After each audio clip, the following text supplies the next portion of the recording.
जय राधा माधव कुंज बिहारी जय गोपी जना वल्लभ जय गिरिवरधारी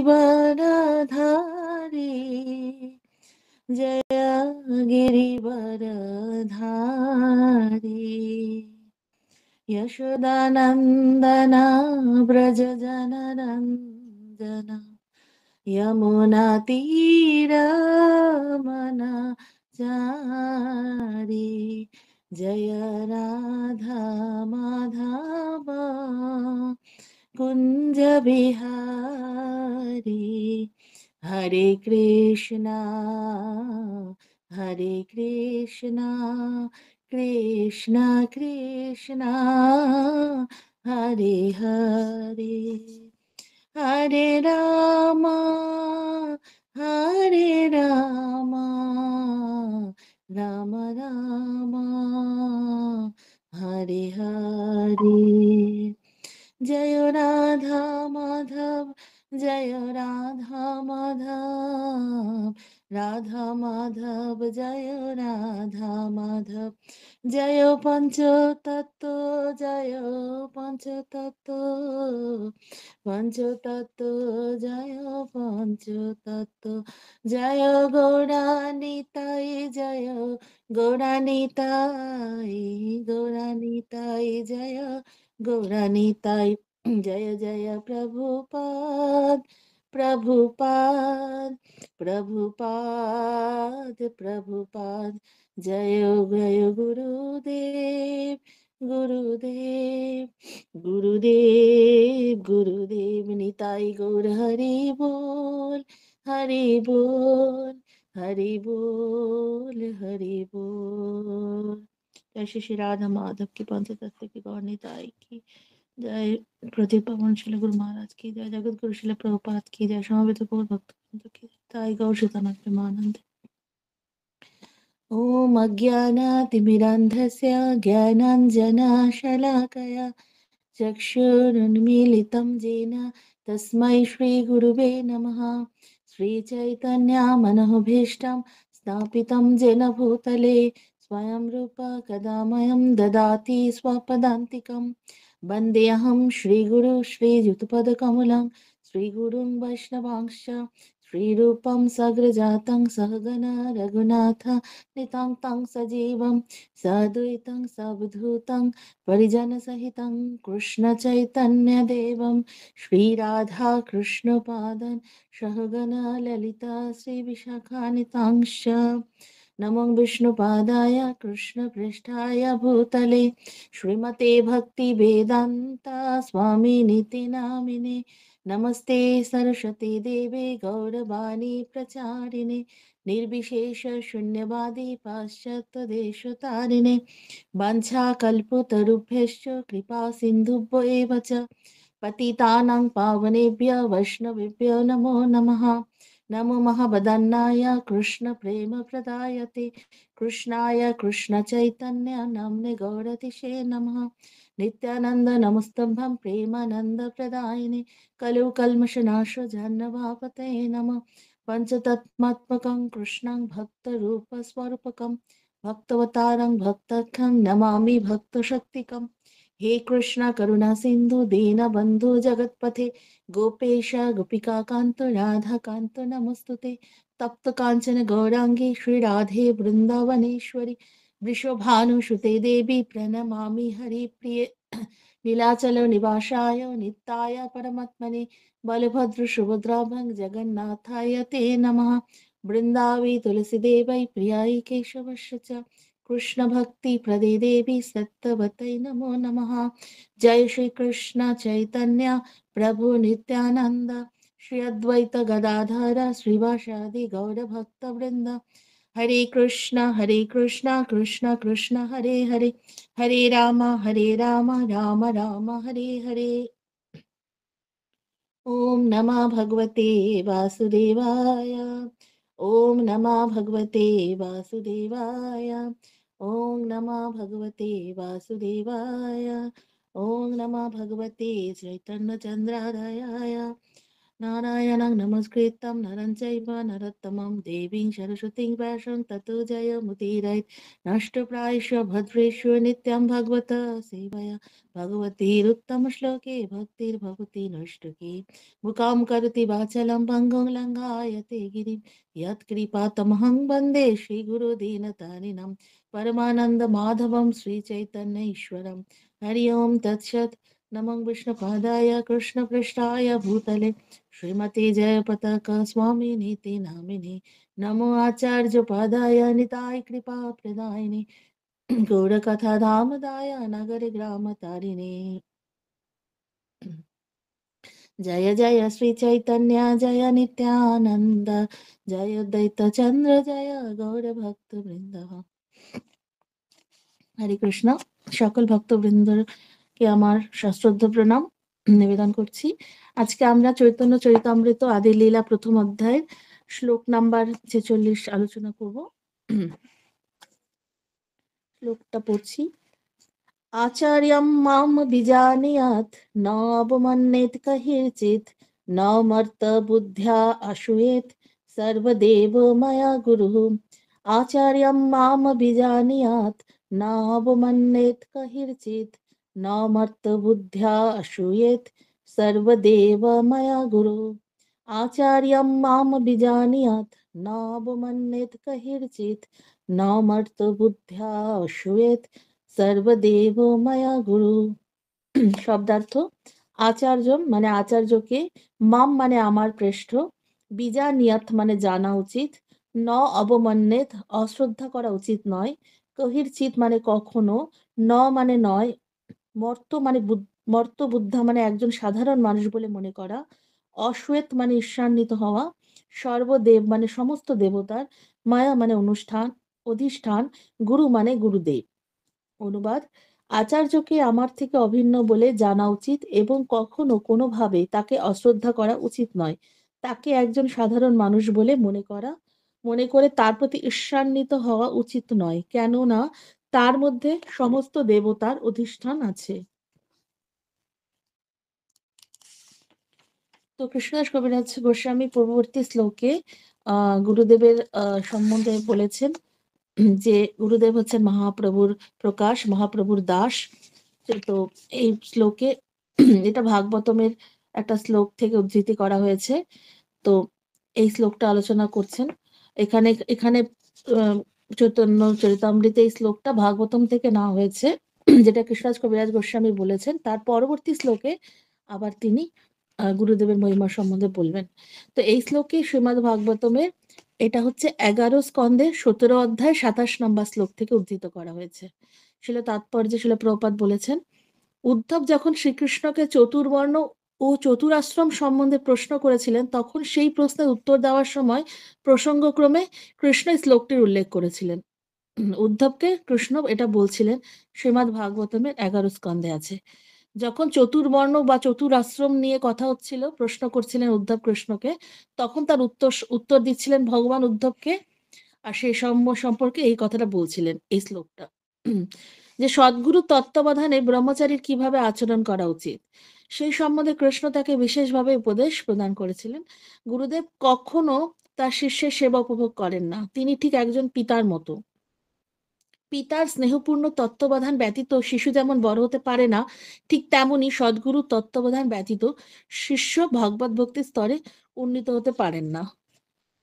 তো এটা তো আমরা আগেই জেনেছি যে গুরুদেব হচ্ছেন ভগবান কৃষ্ণের প্রতিনিধি। তো গুরুদেব হচ্ছেন পিতার মতো। পিতা কখনো পুত্রের কাছ থেকে সেবা সেরকম ভাবে নেন না, উল্টা পুত্রকে সেবা করেন। তো সেরকম গুরুদেব কখনো শিষ্যের সেবা উপভোগ করেন না। তো যেরকম পিতা স্নেহপূর্ণ তত্ত্বাবধান ব্যতীত শিশু বড় হতে পারেন না, সেরকম আমরাও গুরুদেবের কৃপা তত্ত্বাবধান ছাড়া কখনোই ভগবত ভক্তির স্তরে উন্নত হতে পারবো না। গুরুদেবকে আচার্য বলে সম্বোধন করা হয়। আচার্য কথাটির অর্থ হচ্ছে পারমার্থিক তত্ত্বজ্ঞানের অপ্রাকৃত শিক্ষক। তার মানে আমরা যা কিছু এই পারমার্থিক তত্ত্বজ্ঞান লাভ করছি, তার অপ্রাকৃত শিক্ষক হচ্ছে গুরুদেব। যা কিছু আমরা শিক্ষা পাচ্ছি নিচ্ছি, সবকিছু তার বিশেষ কৃপার ফলেই হচ্ছে। যা কিছু বুঝতে পারছি সমস্ত কিছু গুরুদেবের বিশেষ করুণা অশেষ করুণার ফলে। মনুসংহিতায় নম্বর অধ্যায়ের 140 নম্বর শ্লোকে আচার্যের কর্তব্য বিশ্লেষণ করে বলা হয়েছে যে তিনি শিষ্যের দায়িত্বভার গ্রহণ করে সূক্ষ্মাতিসূক্ষ্ম বিচারপূর্বক শিষ্যকে বৈদিক জ্ঞান প্রদান করেন। মনুসংহিতায় বলা হয়েছে গুরুদেবের কথা, যে গুরুদেব হচ্ছেন সূক্ষ্মাতিসূক্ষ্ম দায়িত্ব নেয়, শিষ্যের দায়িত্ব নিয়ে আর সূক্ষ্মাতিসূক্ষ্ম বিচার করে বিচারপূর্বক শিষ্যকে বৈদিক জ্ঞান প্রদান করেন। এভাবেই তাকে দ্বিতীয় জন্ম দান করেন। গুরুদেব প্রথমে হরিনাম দেন, তারপরে শিষ্যের দ্বিতীয় জন্ম বলতে যেটাকে বলা হয় উপনয়ন, যেটা কিনা বলে মন্ত্র দান করেন, কানে মন্ত্র দেন, সেটার সাথে গুরুদেবের সাথে একটা স্পেশাল বন্ডিং তৈরি হয়, যেটা কিনা গুরুদেবের সাথে শিষ্যের বলা হয় শিষ্যকে দ্বিতীয় জন্ম।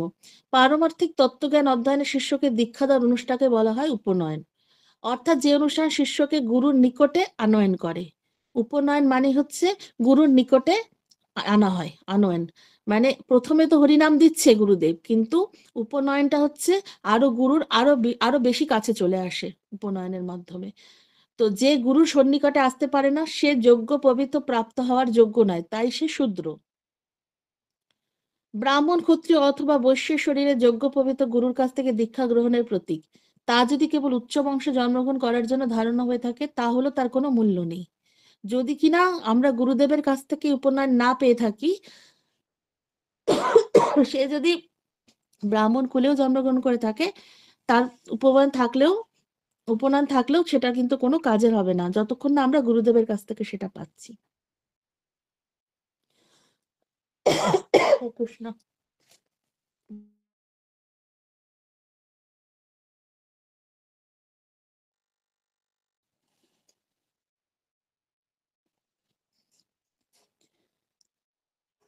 সদ্গুরুর কর্তব্য হচ্ছে শিষ্যকে উপনয়ন অনুষ্ঠানের মাধ্যমে দীক্ষা দান করা, এবং এই সংস্কার বা পবিত্রীকরণের অনুষ্ঠান সম্পন্ন হলে গুরুদেব শিষ্যকে বৈদিক তত্ত্বজ্ঞান সম্বন্ধে শিক্ষা দিতে শুরু করেন।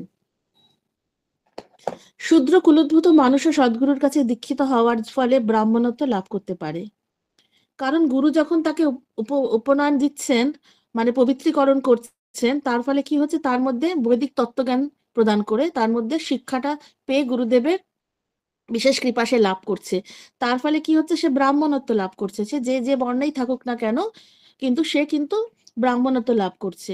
তো সেজন্য বলছে যে শূদ্র কুলোদ্ভূত হলেও কিন্তু সে যখন গুরুদেবের এই বিশেষ সংস্কার অনুষ্ঠান সম্পন্নের মাধ্যমে সে বৈদিক তত্ত্বজ্ঞান পাচ্ছে গুরুদেবের কাছ থেকে, তখন সে ব্রাহ্মণত্ব লাভ করছে। তো বায়ু পুরাণে বর্ণনা করা হয়েছে আচার্য হচ্ছেন তিনি যিনি সমস্ত বৈদিক শাস্ত্রের তাৎপর্য সম্বন্ধে অবগত, যিনি বেদের উদ্দেশ্য বিশ্লেষণ করতে পারেন এবং যিনি সমস্ত বিধিনিষেধ পালন করেন, শিষ্যকে সে অনুসারে আচরণ করতে শিক্ষা দেন।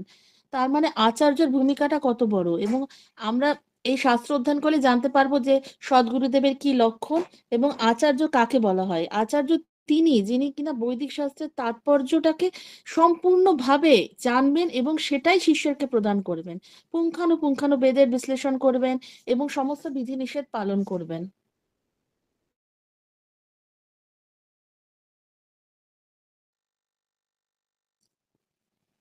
এবং শিষ্যকে সেই অনুসারে শিক্ষা দেবেন। অহেতুকী করুণার প্রভাবেই কেবল পরমেশ্বর ভগবান গুরুরূপে নিজেকে প্রকাশ করেন। তো ভগবানের বিশেষ প্রকাশ হচ্ছেন বলরাম, এবং বলরামকে আদিগুরু বলা হয়, আর বলরামের পরেই হচ্ছে ভগবানের প্রথম প্রকাশ গুরুদেব রূপে ভগবান প্রকাশিত হন। তো ভগবান যেহেতু নিজেকে গুরু হিসেবে প্রকাশ করেন, তাই আচার্যের আচরণে ভগবানের প্রতি অপ্রাকৃত প্রেম ভক্তি ব্যতীত অন্য কোনো কার্যকলাপ দেখা যায় না। সেজন্যই বলা হয় গুরুদেবের মধ্যে ভগবানের পূর্ণ লক্ষণ পাওয়া যায়, কারণ সদ্গুরুদেব সমস্ত কিছুই ভগবানের কথাই বলেন এবং ভগবানের সাথে ভগবানের আচরণের সাথে তার আচরণ মিল পাওয়া যায়, কারণ ভগবানও হচ্ছেন কৃষ্ণের একমাত্র কাজ হচ্ছে তার ভক্তকে রক্ষা করা, ভক্তকে শিক্ষা প্রদান করা, ভক্তকে উদ্ধার করা, এবং গুরুদেবেরও সেই একই কাজ। তাই বলা হয় যে গুরুদেবের ভূমিকা কি, যে শিষ্যদের মুক্ত করেন, আর ভগবানও কৃষ্ণ কিন্তু তার ভক্তদেরকে মুক্ত করেন, সেজন্যই ভগবানকে বলা হয় মুকুন্দ। মুকুন্দ মানে হচ্ছে মুক্তিদাতা। তো তাই গুরুদেব তার শিষ্যদেরকে কি করা হয়, ভগবত ধামে মুকুন্দের কাছে নিয়ে যায়, আর ভগবানও কি করে, তার মুকুন্দকে, ভগবানেরও নাম মুকুন্দ কারণ ভগবানও তার ভক্তকে সহায়তা করে ভগবত ধামে নিয়ে যায়। তো সেই জন্য গুরুদেব আর ভগবান বিশেষ একই রকম ভাবেই সেবা করে থাকেন তার ভক্তকে রক্ষার উদ্দেশ্যে। তো সেজন্য বলছেন তিনি হচ্ছেন সেবক ভগবান, গুরুদেবের কথা বলছেন। ভগবান হচ্ছে সেব্য ভগবান, আর ভগবান গুরুদেব হচ্ছেন সেবক ভগবান।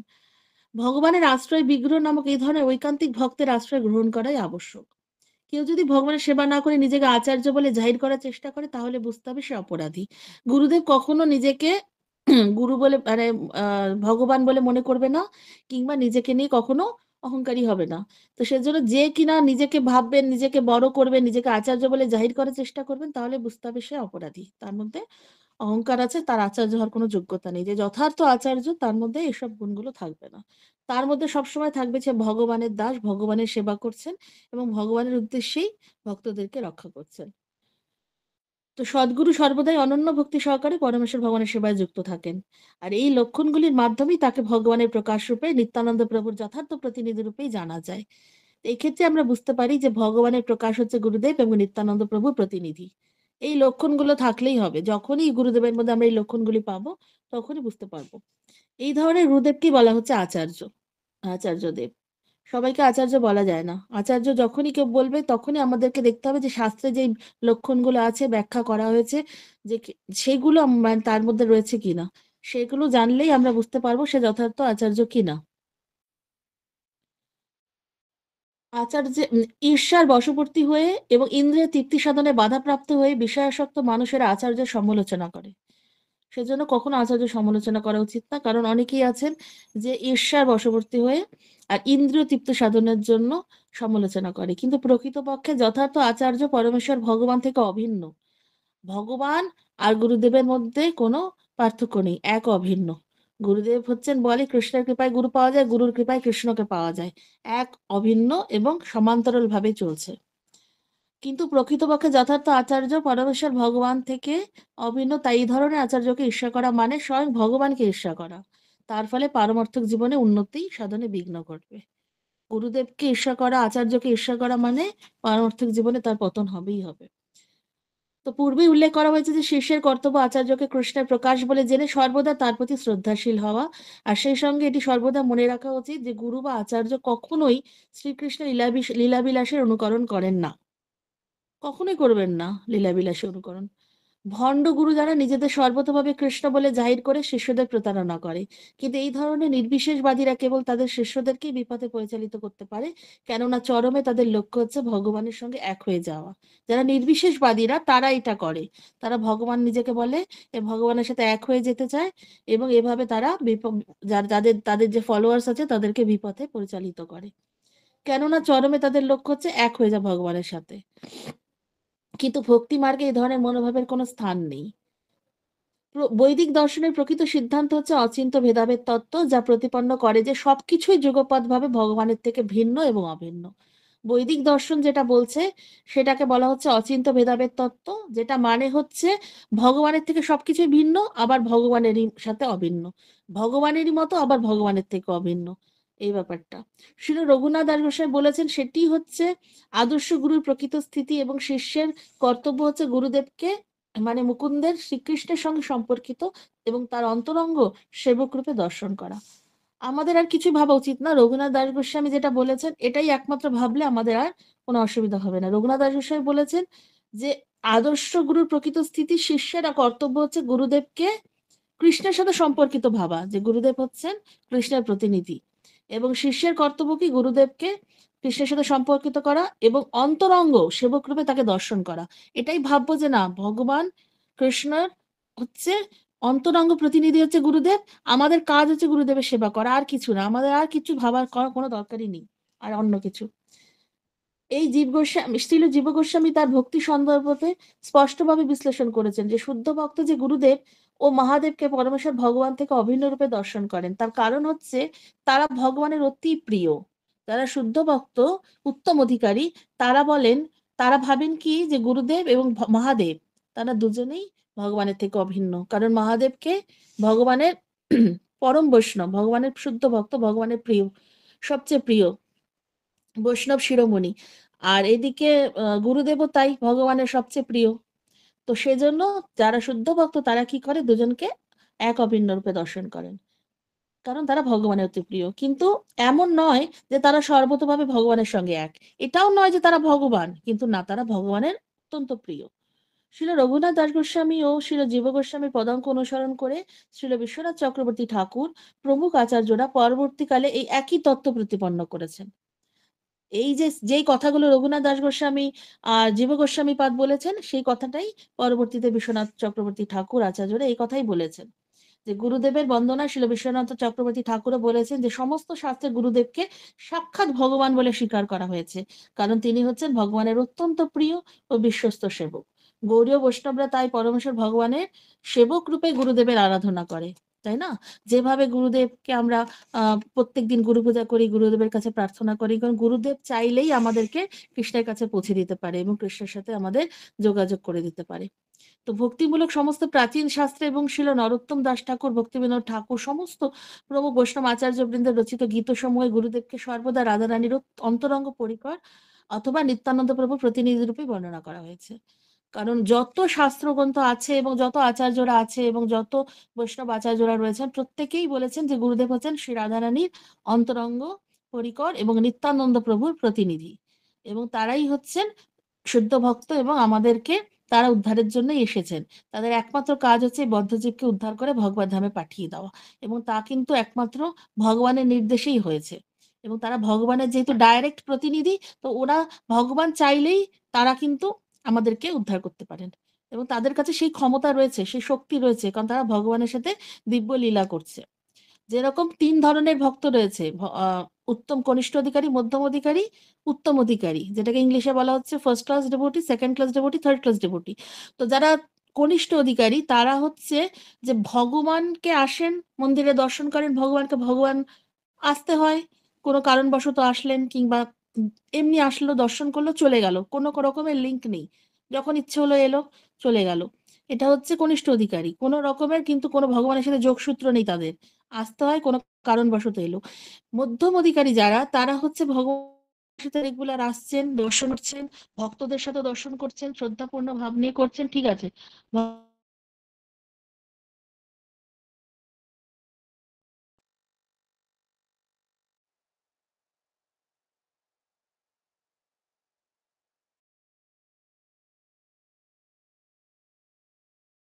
শুদ্ধ ভক্তের মধ্যেও তিনি ভগবানকে দর্শন করছেন, গোমাতার মধ্যেও তিনি ভগবানকে দর্শন করছেন, সমস্ত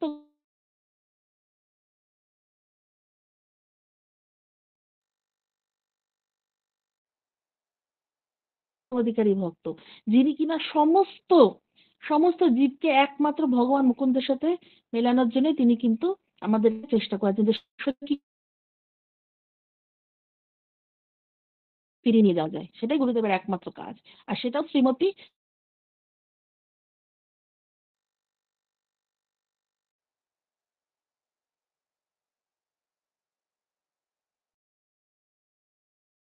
সকালবেলা গুরু অষ্টকম গাই। লাস্ট শ্লোকটা, যে ৮ নম্বর শ্লোকটা আছে গুরু অষ্টকমের, यश प्रसादाद भगवत प्रसाद, यशा प्रसादन गति कुतयोऽपि, ध्यायस्तवंस्तश यश श्री सन्धं वन्दे गुरु श्री নারবিন্দম। তো পাঠ হচ্ছে অনুগ্রহ লাভ হয়, আর তিনি তো যার কৃপাতে আমরা এই ভগবান,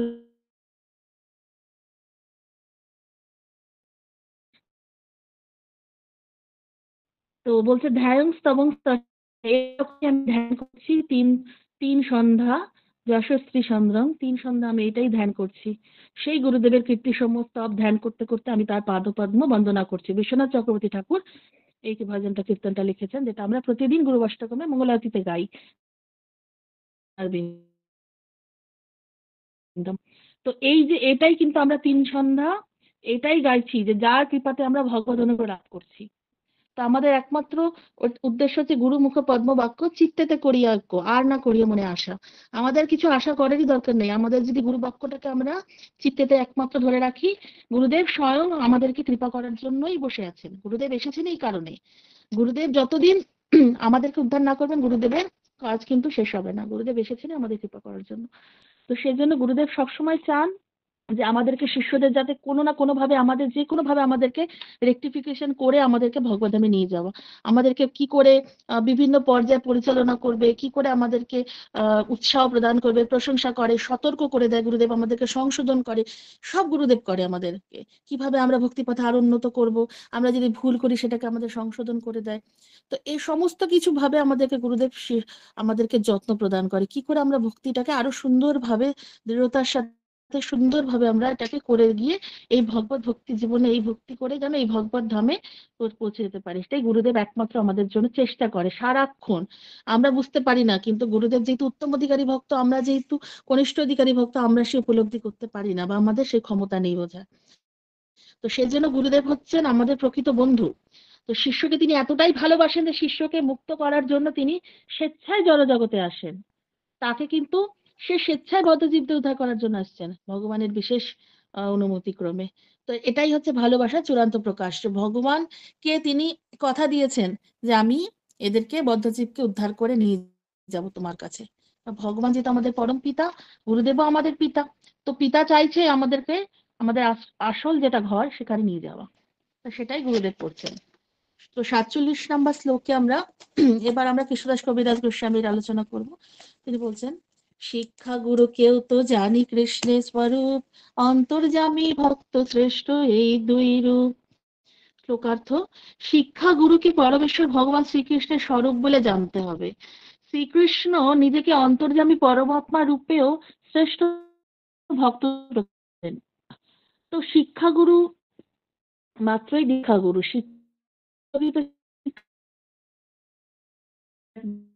বন্ধন থেকে কি করে আমরা উদ্ধার পাবো, কি করে কৃষ্ণের সেবা করতে পারবো। তো সেই যে পরমেশ্বর ভগবানকে যে চেনানো, ভগবানের সাথে আমাদের সম্পর্ক স্থাপন করা, এটাই হচ্ছে শিক্ষার কাজ, হচ্ছে শিক্ষাগুরু। তো এছাড়াও শিক্ষাগুরু অনেক হতে পারে। শিক্ষাগুরু বলা হয়, শিক্ষাগুরুকে পরমেশ্বর ভগবান জানতে হবে। শ্রীকৃষ্ণ নিজেকে অন্তর্যামী পরমাত্মা শ্রেষ্ঠ প্রকাশ করেন। প্রভুপাদ ব্যাখ্যা করছেন যে শিল কৃষ্ণদাস কবিরাজ গোস্বামী উল্লেখ করেছেন যে শিক্ষাগুরু হচ্ছেন শ্রীকৃষ্ণের যথার্থ প্রতিনিধি। শিক্ষাগুরু রূপে কৃষ্ণ আমাদের অন্তরে বাইরে শিক্ষা দেন, অন্তর থেকে যিনি আমাদের নিত্য সহচর পরমাত্মা রূপে শিক্ষা দেন, আর বাইরে শিক্ষাগুরু রূপে ভগবদ গীতার জ্ঞান দান করেন। কি সুন্দরভাবে বুঝিয়েছেন শিল প্রভুপাদ তাৎপর্য, যে কৃষ্ণ আমাদেরকে অন্তরে বাইরে দুভাবে শিক্ষা দিচ্ছেন, আন্তরিক ভাবে দিচ্ছেন, বাহ্যিক রূপেও দিচ্ছেন। নিত্য সহচর পরমাত্মার রূপে আমাদের সারাক্ষণ শিক্ষা দিচ্ছেন, আবার শিক্ষাগুরু রূপে ভগবদ গীতার জ্ঞান, যেটা আমাদের বদ্ধ জীবন থেকে উদ্ধার পাওয়ার, সেটাও আমাদেরকে জ্ঞান দান করছেন। তো দুই রকমের শিক্ষাগুরু রয়েছে, একটা হচ্ছে মুক্ত পুরুষ, যিনি সর্বতভাবে ভগবানের সেবায় মগ্ন, তাকে আমরা গুরুদেব বলছি। আর দু নম্বরে যিনি যথাযথ নির্দেশ প্রদান করার মাধ্যমে শিষ্যের হৃদয়ে কৃষ্ণ ভাবনা জাগরিত করেন। তো এভাবেই ভগবত ভক্তির বিজ্ঞান সম্বন্ধীয় শিক্ষাকে আধ্যাত্মগত ও বস্তুগত এই ভাগে ভাগ করে, অর্থাৎ তা চিন্ময় অনুভূতি ও ইন্দ্রিয় চেতনার উভয়ের মাধ্যমে উপলব্ধি করা যায়। যে এই যে দুই ভাগে ভাগ করছে এই শিক্ষাটাকে ভগবত ভক্তির, এটাকে বলছে আধ্যাত্মগত ও বস্তুগত, দুই রকম। তো এটা কিন্তু চিন্ময় অনুভূতি আবার ইন্দ্রিয় চেতনা, যেটা তার মাধ্যমে উপলব্ধি করতে হবে। যথার্থ আচার্য বলতে তাকে বোঝায় যিনি শ্রীকৃষ্ণকে প্রদান করেন এবং শিষ্যকে পূর্ণ জ্ঞান দান করছেন। আর করছে, দান যে করছে তার সাথে নয়, তার সাথে ভগবত সেবা আবার যুক্ত করছে। তো কেউ যখন কৃষ্ণ তত্ত্ববিদ্যা গুরুদেবের কাছ থেকে শিক্ষা প্রাপ্ত হয়ে যথার্থভাবে পরমেশ্বর ভগবান শ্রী বিষ্ণু সেবায় নিযুক্ত হন, তখন ব্যবহারিক ভাবে তার ভগবত ভক্তি শুরু হয়। তো ভগবত ভক্তি শুরু করা অতটা সোজা নয়। আমরা যে ভাবি যে হ্যাঁ আমরা ভগবত ভক্তি করছি, তা নয়, এত সোজা নয়। একমাত্র কৃষ্ণ তত্ত্ববেত্তা গুরুদেবের কাছ থেকে শিক্ষা প্রাপ্ত হয়ে যথাযথভাবে ভগবানের সেবায় নিযুক্ত হলে তবেই ব্যবহারিক ভাবে আমরা ভগবত সেবায় যুক্ত হতে পারবো, তখন শুধু ভগবত ভক্তি শুরু হবে। ভগবত ভক্তির এই পন্থাকে বলা হচ্ছে অভিধেয়, অর্থাৎ কর্তব্য স্বরূপ যে কার্য সম্পাদিত হয়, কর্তব্যের খাতিরে যে আমরা কার্য করছি, সেটাকে বলা হচ্ছে অভিধেয়। তো আমাদের একমাত্র আশ্রয় হচ্ছে পরমেশ্বর ভগবান, যিনি আমাদের শিক্ষা দেন কিভাবে আমরা ভগবানের সমীপবর্তী হওয়া যায়। তিনি হচ্ছেন পরমেশ্বর ভগবানের মধ্যে আমাদেরকে এই শিক্ষা,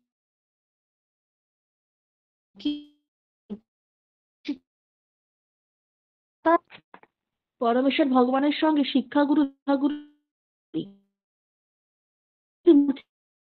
পাঠ করে তাহলে তা ভগবত ভক্তির পক্ষে অপরাধ, কোনোই পাপ করা উচিত না। করবে অনেক অপরাধ হয়ে যাবে। সনাতন গোস্বামী হচ্ছেন আদর্শ গুরু, কেননা মদনজির শ্রী পাদ দান করেছেন। তো সনাতন গোস্বামীকে বলা হচ্ছে গুরু। তিনি মোহন সম্বন্ধে আমরা আগে পড়েছি, কৃষ্ণদাস কবিরাজ গোস্বামী যাদেরকে যখন প্রণতি নিবেদন করেছেন, যে মদন মোহনকে বলছে কৃষ্ণ ভবনামৃত অগ্রসর হতে আমাদেরকে সাহায্য করে মদন মোহন। তো এই বিগ্রহ বলা হচ্ছে কৃষ্ণ ভাবনামৃত সেবা সম্পাদনে আমাদেরকে সাহায্য করছে। কি করে আমরা কৃষ্ণের সাথে সেবা করব, সেই মদন মোহন আমাদেরকে সেই সম্বন্ধ স্থাপন করছে। আর সেটা সনাতন গোস্বামীর কৃপায় আমরা মদন মোহনকে পেয়েছি। অর্থাৎ নিজেকে জানা, কৃষ্ণকে জানা, কৃষ্ণের সাথে কি করে আমরা সেবা করব, তো এই যে এই সম্পর্কটা আমাদেরকে মদন মোহন বিগ্রহ আরাধনা করার ফলে আমরা জানতে পারবো। তো সেজন্য এখানে বলছে যে এই জন্য সনাতন গোস্বামীকে আদর্শ গুরু বলছেন, কারণ তিনি মদন মোহন পাদপদ্মে আমাদেরকে আশ্রয় দান করেছেন। পরমেশ্বর ভগবানের সঙ্গে সম্পর্ক বিস্তৃত হওয়ার ফলে কেউ হয়তো বৃন্দাবনে যথার্থ রূপ দর্শন করতে অসমর্থ হতে পারে, কিন্তু সনাতন গোস্বামীর কৃপায় সে বৃন্দাবনে বসবাস করে প্রভূত স্বীকৃতি অর্জন করার সুযোগ লাভ করতে পারে। তো কেউ হয়তো ভগবানের সঙ্গে মিশ্রিত হয়ে গেছে, তো কিন্তু আবার এই যে সনাতন গোস্বামী যে আমাদের কৃপা করলেন, সে যে এত সুন্দর মদন মোহনজির কৃপা, আমরা কিন্তু আবার বলছে যে সেই কৃপার ফলে সে বৃন্দাবনে আবার বাস করে প্রভূত স্বীকৃতি অর্জন করে সুযোগ লাভ করতে পারে। যদি কেউ বিস্মৃতি হয়েও যায়, তা আবার সে সেই সুযোগ পাবে। তো অর্জুনকে ভগবদ গীতা শিক্ষা দান করে শ্রী গোবিন্দজি ঠিক শিক্ষাগুরুর মতো আচরণ করেছেন। তো গোবিন্দজিকে কি বলা হচ্ছে? শিক্ষাগুরু। মদন মোহনকে বলা হচ্ছে দীক্ষাগুরু। কারণ মদন মোহন কি করছে? আমাদেরকে কৃষ্ণের সাথে সম্পর্ক স্থাপন করাচ্ছে। আর যেটা বলছে গোবিন্দজি, গোবিন্দ হচ্ছে অভিধেয় বিগ্রহ। গোবিন্দ হচ্ছে রাধা কৃষ্ণের সেবা কি করে করব আমরা, সেটা শিখাচ্ছে গোবিন্দ। সেজন্য গোবিন্দজি হচ্ছে শিক্ষাগুরু রূপে এখানে দেখাচ্ছে তাকে। আর মদন মোহন হচ্ছে আমাদেরকে কি করে আমরা জানি কৃষ্ণকে, কৃষ্ণের সাথে আমাদের সম্পর্ক স্থাপন করছে। তো সেজন্য মদন মোহন হচ্ছে আমাদের দীক্ষাগুরু। তো এখানে বলছে যে অর্জুন যেভাবে ভগবদ্গীতা শিক্ষা দান করে, সেরকম গোবিন্দজিও আমাদেরকে সেরকম শিক্ষা দান করছে। কিরকম? শিক্ষাগুরুর মতো। তিনি হচ্ছেন আদি গুরু, কেননা তিনি আমাদের শিক্ষা দেন, তাকে সেবা করার সুযোগ করে দেন। দীক্ষাগুরু হচ্ছেন মদন মোহন, বিগ্রহের মূর্ত প্রকাশ, আর শিক্ষাগুরু গোবিন্দ দেবের বিগ্রহের মূর্ত প্রকাশ। এই দুটো বিগ্রহ আজও বৃন্দাবনে পূজিত হচ্ছেন। আর শ্রী গোপীনাথজি হচ্ছেন পারমার্থিক উপলব্ধির চরম আকর্ষণ। তো গোপীনাথ হচ্ছে ব্রজ গোপিকাদের প্রাণনাথ স্বরূপ। আর আর এই গোপীনাথ বিগ্রহ হচ্ছে যে ভগবান বংশীবাটে যখন এই বাঁশি বাজাতেন, বংশী বাদন, তখন সেই সমস্ত গোপিকারা তার কাছে এই বাঁশির বংশধ্বনি শুনে চলে আসতেন, এসে তার সাথে রাসলীলা করতেন।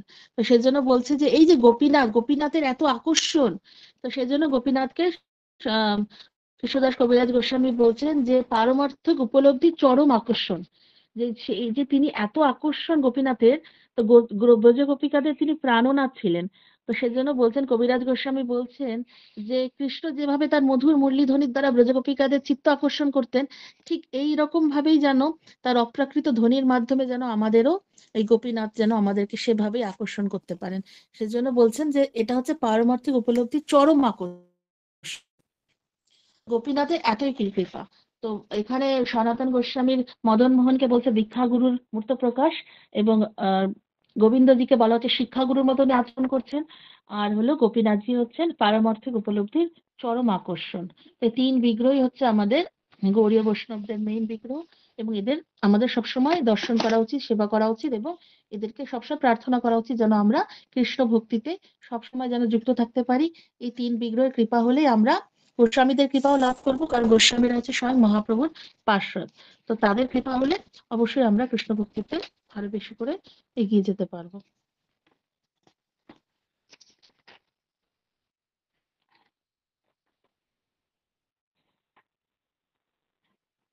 তো গুরুদেবের এই দুটো শ্লোকই গুরুদেবের মহিমা বলেছেন।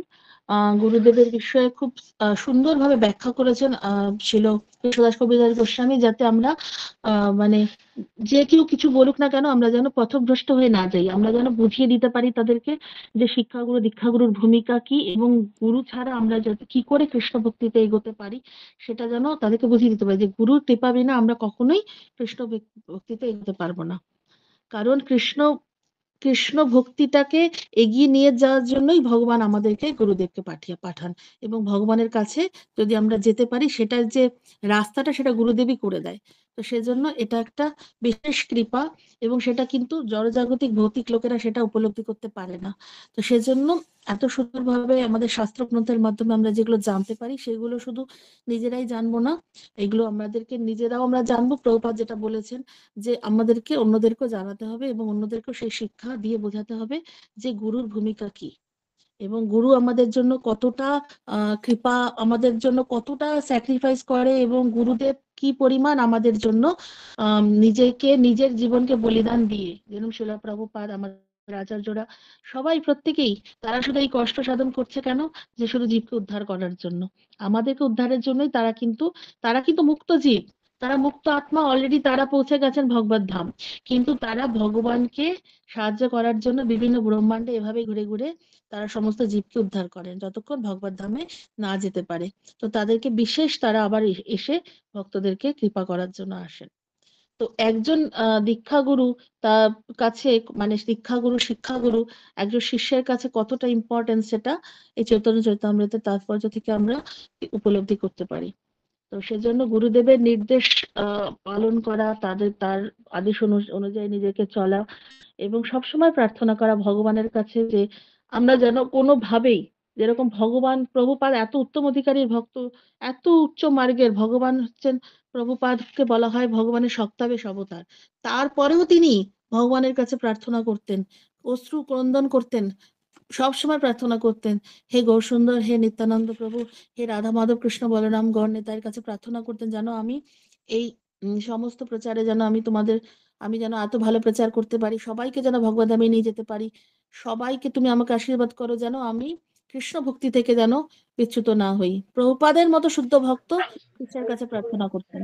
তো আমরা তো কোন স্তরের ভক্ত, তো সেই জন্য প্রভুপাদ এটা আমাদেরকে শিক্ষা দিয়ে গেছেন যে আমাদের প্রার্থনাটা খুব স্ট্রং হওয়া উচিত। প্রার্থনা করলেই গুরুদেব কৃষ্ণের প্রার্থনা শুনলে গুরুদেব কৃষ্ণের কাছে পাঠিয়ে দেবেন, রাধারানী শুনবেন, রাধারানী কৃষ্ণকে বলবেন। তো এভাবে প্রার্থনার অনেক মহৎ গুণ আছে। তো গুরুদেব সবসময় চায় যে কৃষ্ণ ভাবনার শিষ্যতা উন্নতি করুক এবং এই জন্মেই ভগবত ধাম প্রাপ্ত হোক, এরকম নয়। গুরুদেব সবসময় চায় যে শিষ্য এই জন্মেই ভগবত ধামে যাক, কিন্তু সেটা শিষ্যের কিছুটা কর্ম অনুযায়ী ডিপেন্ড করে সে কোন জন্মে যাবে। গুরুদেব সবসময়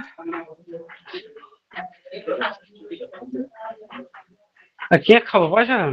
কেক খাবি? তুই তাছাড়াও কোকুটা কি কেক খাবা? শিষ্যের ডিম কিন্তু কেক মা? কি সে তো আমি কেক ধর্মটা আনবো। হচ্ছে বিশাল প্রাধান্য দেয় যে কিভাবে সে নিজে কর্ম করবে ভগবত ধামে যাওয়ার জন্য। তো গুরুদেবের শিষ্যেরও উচিত যে প্রভুপাদ গুরুদেবের এই মিশনে হেল্প করা, যারা প্রভুপাদের যে এত সুন্দর সোসাইটি যে কিনা প্রভুপাদ এত কষ্ট করে তৈরি করেছেন, সেভাবে কি কেন যে কৃষ্ণ ভক্তি প্রচারের জন্য সেটা যাতে তার প্রত্যেক শিষ্যের উচিত যেন প্রভুপাদকে, তার গুরুদেবকেও এই সোসাইটিকে কিংবা এই গৌড়ীয় ধারাকে আরো বেশি করে এগিয়ে নিয়ে যাওয়া। কারণ আমাদেরকে এই ভগবত ভক্তিটাকে আমাদেরকে প্রভুপাদ বলেছেন, প্রভুপাদ কি শাস্ত্রে বলা আছে যে 10,000 বছর অব্দি সংকীর্তন আন্দোলন চলবে। তো আমাদেরকে এই সংকীর্তন আন্দোলনটাকে বাঁচিয়ে রাখার জন্য আমাদের কতটা প্রচার দরকার, এবং এই যে সুন্দর সুন্দর ধামগুলোকে সংরক্ষণ করা, সংস্করণ করা, তো এই জিনিসগুলো যেগুলো লুপ্ত হয়ে যাচ্ছে সেগুলোকে পুনরুদ্ধার করা। যেরকম আমাদের পরমারাধ্য গুরুদেব শ্রীল জয়প্রদ গোস্বামী গুরু মহারাজ বৃন্দাবন ধামে যেখানে যেখানে শ্রী চৈতন্য মহাপ্রভুর যেখানে গিয়েছেন, মহাপ্রভু যেসব জায়গাগুলো দর্শন করেছেন, তার সেই সব স্থানগুলো পাদপদ্ম স্থাপন করেছেন, ঠিক আছে, পাথরের মহাপ্রভু চরণ চিহ্ন স্থাপন করেছেন। কেন? কারণ যাতে পরবর্তীতে প্রত্যেকটা জেনারেশন দেখতে পারে যে চৈতন্য মহাপ্রভু বৃন্দাবন ধামে এসেছিলেন, কোথায় কোথায় দর্শন করেছেন, কোথায় কোথায় পরিক্রমা করেছেন। তো সেই সব জায়গাগুলো যাতে লুপ্ত হয়ে না যায়, কারণ স্বরগোস্বামীরা তো এসে আমাদেরকে সেই জায়গাগুলো দেখিয়ে দিয়ে গেছেন, এবং আমাদের শিলা প্রভুপাদের কৃপায় গ্রন্থের মাধ্যমে, আমাদের আচার্যদের মাধ্যমে আমরা সব জানতে পারছি, কিন্তু আমাদের পরবর্তী জেনারেশন, তার পরবর্তী জেনারেশনও যেন সেগুলো সম্বন্ধে জানতে পারে। কারণ যত আমরা দর্শন করব ধাম, যত আমরা পরিক্রমা করব, সাধু সঙ্গ করব, তত আমরা তাদের প্রতি আকর্ষিত হব। কারণ কৃষ্ণের জিনিস যত বেশি আমরা স্মরণ করব, তত আমরা কৃষ্ণ ভক্তিতে জাগরিত হব। কারণ ভগবান চায় কি ভগবানকে নিয়ে আমরা থাকি, কিন্তু আমরা কি করি না, আমরা আমাদের নিয়ে থাকি, জড়জাগতিক জিনিস নিয়ে থাকি। তো ভগবান চায় কি আমার ভক্ত আমাকে নিয়ে থাকুক, আমার কথা চিন্তা করুক, তাই না? মন মানা ভব মদ ভক্ত মজ্জে মাং নমস্কার। তো আমাকে চিন্তা করো, আমাকে নমস্কার করো, আমাকে প্রণাম করো, তাহলে কি মামে বৈশ্বাসী সত্যান্তে প্রতি জানে প্রিয় সেবে। আমি তোমাকে সত্য প্রতিজ্ঞা করছি যে আমি তোমাকে উদ্ধার করব। কিন্তু আমরা তো সেটা শুনছি না। আমরা কি করছি, আমরা নিজেদেরকেই নাম যশ প্রতিষ্ঠার পেছনে ছুটছি, নিজেরাই নিজেদের পুজো করছি, নিজেরাই নিজেদের নমস্কার করছি, আমরা আমাদেরকে নিয়ে ভাবছি।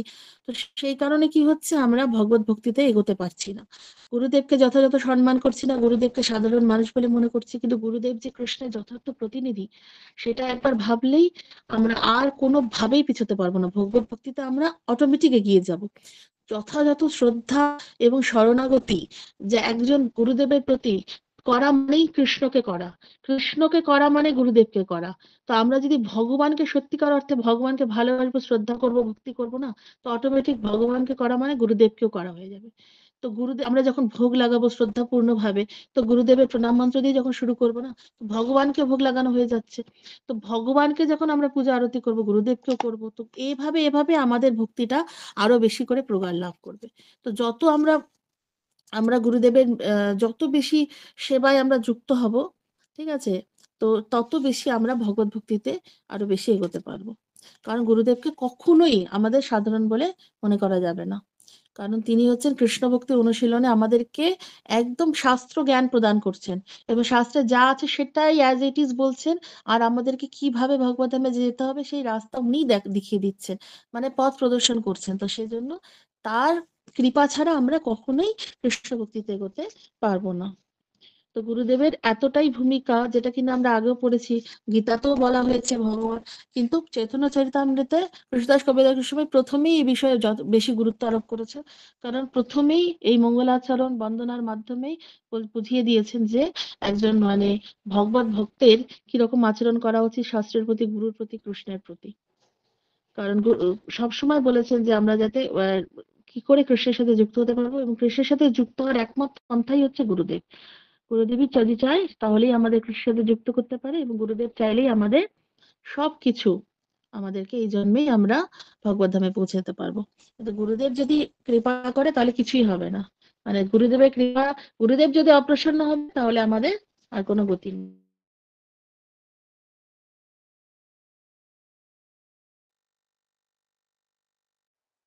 গুরুদেবকে সন্তুষ্ট করার একমাত্র উপায় হচ্ছে গুরুদেবের যা যা আদেশ উপদেশ করছেন সেগুলো যেন যথাযথভাবে পালন করা, বিশেষ করে শাস্ত্র অধ্যয়ন করা, শাস্ত্র প্রচার করা, এবং যা কিছু শ্রবণ করব সেগুলো অন্যকে প্রচার করা, এবং শাস্ত্র যুক্ত ভাবে, এরকম নয় শুনলাম আর সাথে সাথে সেটা বিশ্বাস করলাম। শাস্ত্র নিজেকেও পড়তে হবে, পড়ে সেটাকে যথাযথভাবে ব্যাখ্যা করতে হবে, আর সেটা ঠিক বলেছে কিনা। অনেকে অনেক কিছু বলবে, কিন্তু সেটাকে আমরাকে শাস্ত্রের মাধ্যমে দেখতে হবে যে সেটা সেটা কিনা যথাযথ বলেছে কিনা। সেই কারণে আমাদের তত বেশি আমরা নলেজ গেইন করবো। তো সেজন্য আমাদের প্রত্যেকের উচিত অনেক অনেক অনেক বেশি বেশি করে শাস্ত্র অধ্যয়ন করা, শাস্ত্র শ্রবণ করা, সাধু সঙ্গ করা, ধাম দর্শন করা।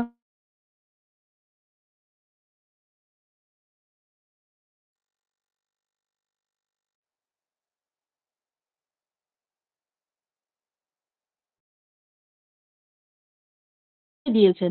আর সেই শিক্ষাই চৈতন্য মহাপ্রভুর শিক্ষা, আর সেই শিক্ষাই শিল প্রভুপাদ দিয়েছেন, এবং আমাদের আচার্যরা দিয়ে যাচ্ছেন।